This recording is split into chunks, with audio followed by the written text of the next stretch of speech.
Stop trying to create the perfect proposal when you don't have the perfect information to do so. And stop beating yourself up for not being able to create the perfect proposal if they don't say yes on the first one that you put in front of them. As long as the buyer is engaging, you stay curious and you stay in it. Welcome and thank you for listening to the Sales Maven Show. I'm your host, Nikki Rausch. I'm your own personal sales maven, here to offer you tips and strategies and techniques to truly master your sales conversations. Today, we're going to be talking about the situation that I find many of my clients who sell to corporate, my consultant clients that sell into corporate, struggle with, and how to navigate these situations, which is when the prospect won't give you a budget. All right, so let's set the stage here. You are having your discovery call and you know that you're supposed to ask about budget before putting together the proposal. And so you ask the question, you say, what is your budget for this particular project? Or maybe you phrase it as, typically a project like this could range between X and Y. Where do you fall within that budget? And the prospect just won't or can't give you an answer, but they do ask for a proposal. So if you've ever found yourself in this situation where you're then thinking like, well, great, now I'm supposed to read their mind. Like, how am I supposed to put together a proposal when I have no idea where we're going? Well, I'm going to show you how to navigate that particular situation. And one of the easiest ways for you to begin to do this is to stop believing that you need to put together a perfect proposal in order to win that business, because the proposal isn't the finish line. It's an invitation to the next conversation. When there isn't this budget or a price range given, I think it's time for you to take a step back and go, okay, we're at the beginning of the conversation around what is actually going to be the solution for them. Because until they have something put in front of them, i.e., your proposal, they're not able to come back and go, well, what about this and what about that? And if you think that you're just going to send over a proposal, if they haven't given you a budget and you think you're going to send over the proposal and they're just going to say yes, the chance of that happening are slim. Now, does it happen? Yes, it's so great, right? When they accept your proposal as is. But when there's no budget number given, the thing to think about is this is the beginning. This is not the finish line of when I send this proposal. We're in the beginning of the conversation. Okay. Now, one of the things I want to address here is what's really happening. Just because the person can't or won't give you a budget or give you a price range for you to start working up your proposal doesn't mean necessarily that they're playing games. It doesn't mean that they don't feel necessarily safe with you. It could just be that they have never outsourced this type of service before, or they have been asked to gather information without being given any information internally, right? There's a myriad of reasons that could be playing here. Your job is to just keep the conversation going if this is business that you want to earn.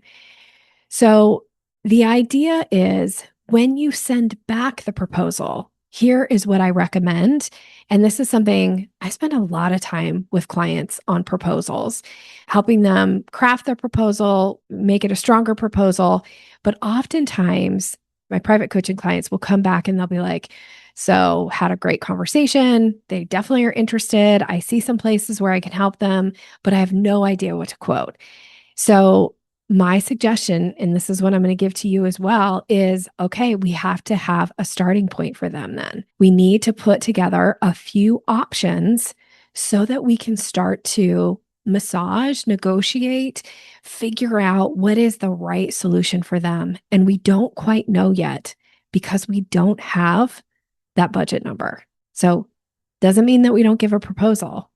It just means that we're going to start the conversation. We're going to put some solutions in front of them and then go from there. So my recommendation is to never just send back in these particular situations one solution. because then the conversation is a yes or no, right? Likely. But if you send back a couple options for them to consider, well, now we can start to like, well, we liked this piece of it, but we weren't sure about this piece. Or what if we took this away? Or what if we wanted to add X, Y, and Z? Now we're in the negotiation. Now we're in the like really getting to the heart of the matter of what it's going to take to earn this client, this company, this person's business. Okay. So this just happened not too long ago with one of my private coaching clients.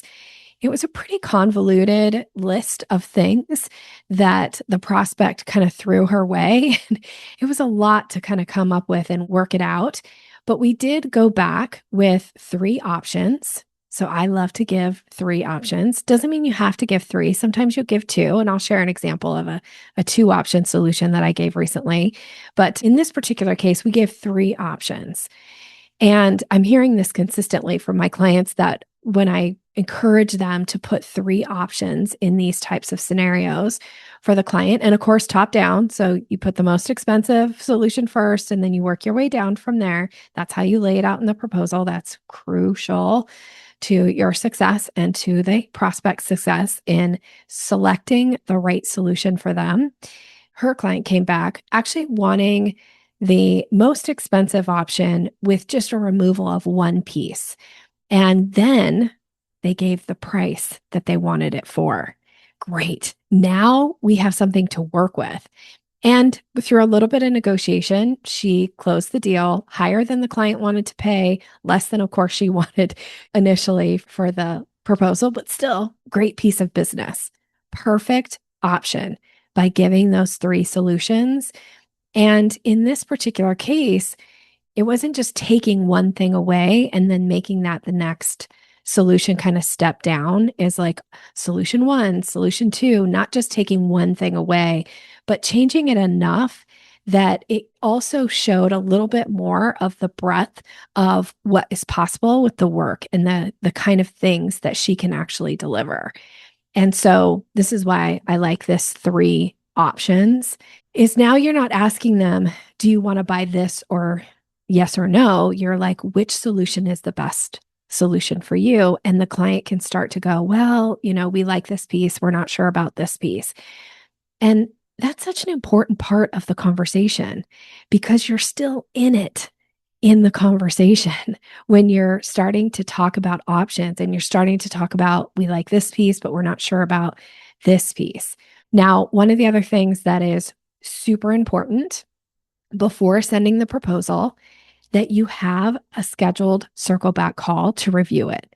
Now, I love to close on circle back calls. I teach clients to close on circle back calls. It's a great strategy, except in these situations where there was no budget given and you're putting a proposal together that is somewhat tailored, right, to what they have said is important to them or what you're suggesting as the solution, but not always expecting to close on that call is probably in your best interest because this, again, is not the finish line. This is the start of that conversation. So I want you to schedule the circle back call to review the proposal. That way you'll get that opportunity to hear what questions do they have? What piece of the proposal did they find interesting? What piece do they think is unnecessary? What wasn't included on there, but now they're starting to think about because you've kind of painted a picture and now they see what's possible with the kind of work that you can deliver. So super important to not always expect to close on that call and know that that's okay. That's part of the process.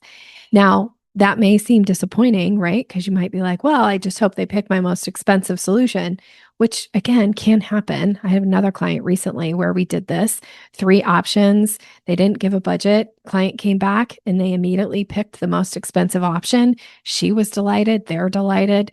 This is a contract that's going to run her through the end of the year in her business. So like, yes, these things can happen, but don't assume that if you don't close on that call, then it's a blessing release.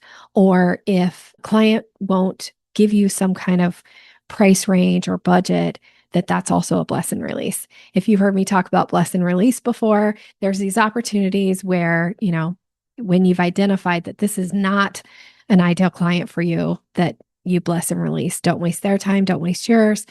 But I had somebody ask a question recently in my group coaching program, the Sales Maven Society, that was like, well, this person's not giving budget. Do I just bless and release? Like, no, no, no. That's not a bless and release situation.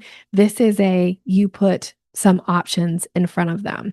So I'll share one of my own stories that happened not too long ago. A few months back, somebody reached out to me, somebody I had had in a, pre-existing relationship with, is in a new role at a new company, and said, I think I'd like to have you come in and do some work with us. Great. And had no idea, I'm going through my standard questions, but really had no idea like what that could possibly look like. She just knew that wanted to have an opportunity for me to come in and work in their organization and support their salespeople. Great. No budget, no idea of what it would look like. So now I know that my job is to put something in front of her so that she can start saying yes to this piece, no to that piece. So I put together, and in this particular case, just based on our conversation, I really didn't have 3 options. I love giving things in 3, but I didn't really have 3, and I wasn't going to just make up 3. So I put together 2 very different options for her and different price points. Because again, there was no budget, nothing aligned here. So 2 different price points, 2 different options. And I knew that that was the start of the conversation. So we scheduled our circle back call. We had a call. She ended up looking over the proposal. She liked it. She liked one piece of it, felt good about it, talked to her boss about it. Her boss said, yes, we're going to probably move forward with this, but let me get on a call with Nikki and you. So then we got on a call with our boss with the proposal in front of us. And the boss really just kind of started changing kind of the direction of what she was thinking, what she wanted. But all of that was just like pure gold information for me, because now I'm getting a better sense of what would be an easier yes for this organization to hire me. And now I can put together a more tailored proposal. So I did then say, I'd like to take some time, put together another proposal for you. I can have it, by this date. Let's schedule our next circle back call. And then I did put together another proposal. Actually was a little bit more expensive than the most expensive option I had given before, because now there was a little bit more to it. It was a little nuanced to what I had originally suggested, but that was okay because now it's tailored specifically to them and what they're looking for. And we wouldn't have gotten there had I not been willing to put something in front of them to start to go, yes to this, no to that. How about this other thing? Right. And eventually earned the business. Right. So now I'm working with this company. It's fantastic and super exciting and super fun, and doing some things that were not kind of my standard way of doing things. Great. Super exciting opportunity for the business. So that's just to say that the other thing that sometimes comes up is people think the way that I teach, like it's either they say yes or they say no, and then that's the end. And my thing is always like, as long as they're staying in the conversation with me, I'll stay in it with them. When I feel like there creates an imbalance of power, right? If they're just like, we'll just do another proposal and they're not giving me any additional feedback and just saying like, we don't like this, but just give us another proposal, like that might become a bless and release situation for me. But as long as they're engaging, then I will stay engaged. And again, it took me a couple months to actually close this. And it took, I want to say 5 to 7 calls before they actually like got the check sent. And that's okay. Like they were staying in it with me. They were showing interest the whole time, asking for this and giving me feedback about what I had given and suggestions, and changing their mind a little bit about what had originally they thought they wanted to do. That's all okay, as long as they're staying in the conversation with you. So again, the whole point in offering this particular episode to you is that if you are doing business with large organizations, selling into corporate clients, that it isn't always just a one and done conversation. And it isn't necessarily a one conversation with a circle back call. There might be multiple calls involved. And knowing that when they don't quote pricing, when they don't have a budget in mind, that is the starting line for the conversation. It is not the finish line. Okay. So I hope that you'll take this as encouragement that it's okay to have multiple conversations as long as we're scheduling those and not just saying like, well, I'll follow up with you next week and then you can never get a hold of them again. That's different. But if you're on a call and say, great, I'll have this proposal to you on Friday. Let's schedule a time early next week to review it. Fantastic. And knowing that in that conversation, that's where you start to narrow things down a little bit and get more succinct on the offer that is going to actually earn the business. So stop trying to create the perfect proposal when you don't have the perfect information to do so. And stop beating yourself up for not being able to create the perfect proposal if they don't say yes on the first one that you put in front of them. As long as the buyer is engaging, you stay curious and you stay in it. So the idea is to give more than one option on that proposal, at least 2, 3 at the max. Anything more than 3, and you're probably overwhelming them. And then they'll go into like decision overwhelm, and confused mind does not buy. So just imagining that giving at least 2 to 3 options for them to then start to narrow it down in the conversation, and that your job is to always schedule that next call. Your job is to always issue that close, that invitation language every step of the way so that you kind of know, where are we in the conversation? So I cannot stress enough how important it is to remember that sales conversations are not about always having the right answer on the first try. They're really about creating a safe place for us to have an open dialogue, the prospect and the seller, to have an open dialogue about what it's going to take to earn their business. What is the right solution for them? And when you approach sales from that standpoint, it takes so much pressure off of you. It takes pressure off of the prospect, right? Because they feel safe to have these conversations with you. And now it just gets so much easier to earn their business and continue to refine until you put something in front of them that is like the heck yes, I'm signing off on this. Heck yes, we're finding budget dollars for this. So you've got this. All right. As always, I'm wishing you continued success in all that you do. Thank you so much for listening. And if you know somebody selling into corporate that has come up against this particular issue, would you be willing to share this episode with them? Thank you so much in advance for your consideration on that. All right. Have a great rest of your day. Thanks for listening to Sales Maven. Visit us online at yoursalesmaven.com/maven for more resources to boost your confidence and skills.